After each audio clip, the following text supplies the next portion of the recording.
Hello, welcome to another week of Red Ink's Corner. Last week we took a little bit of a break, did a write-up on infectious disease management plan. So I hope that you got a chance to read it because it was not a video.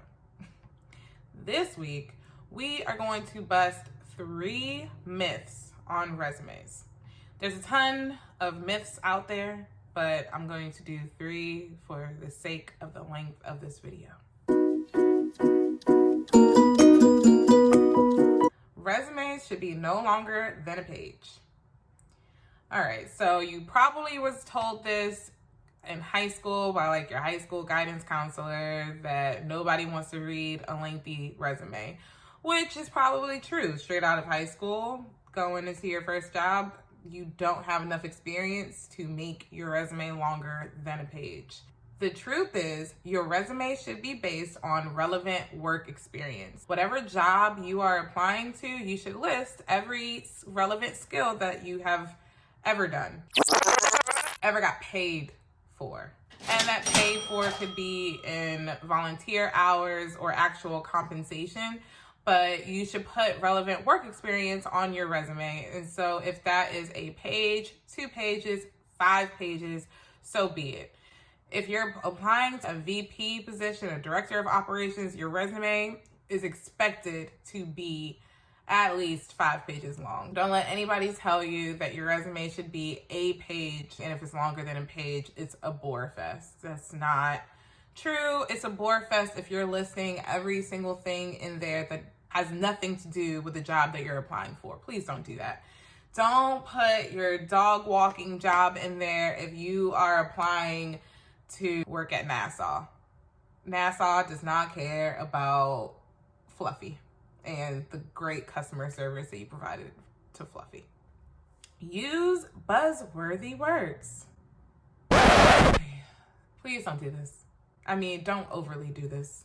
Overachiever, results driven, outside of the box, team player. Don't use those words. Think about how you're a team player. Are you a team player because you work collaboratively with others? Put on your resume that you collaboratively work with other teams or other, I'm better at writing this than saying this out loud, but put on your resume that you work collaboratively with sales and operation team to collectively bring together an operations document. But don't put team player, please. Don't. Buzzwords in a resume get boring, especially when we're reading a ton of resumes. We're trying to get through a ton of resumes to figure out who we want to interview. If everybody has the same buzzwords in their resume, it's hard to decipher which one we actually want to interview.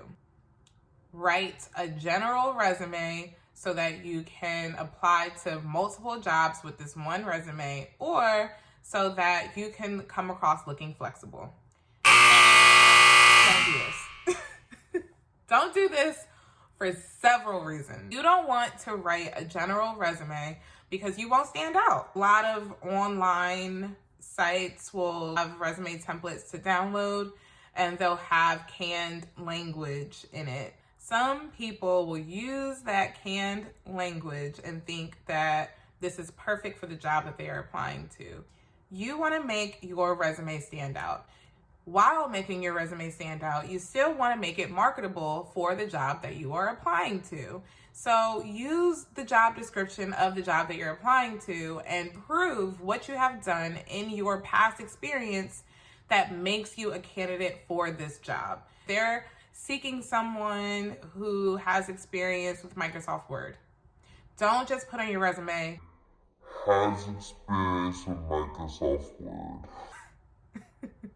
Put on your resume how utilizing Microsoft Word has helped you build up the company that you previously worked with. Use good news stories for your bullet points.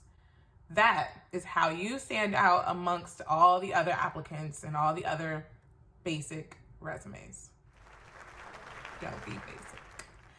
If you don't feel like drafting a resume for the jobs that you're applying to, if you're like, all I know is buzzwords, I don't even know how to start to explain how I do what I do on my job, I am your girl. Go ahead. Just send an email to the email listed below and we will get back at you.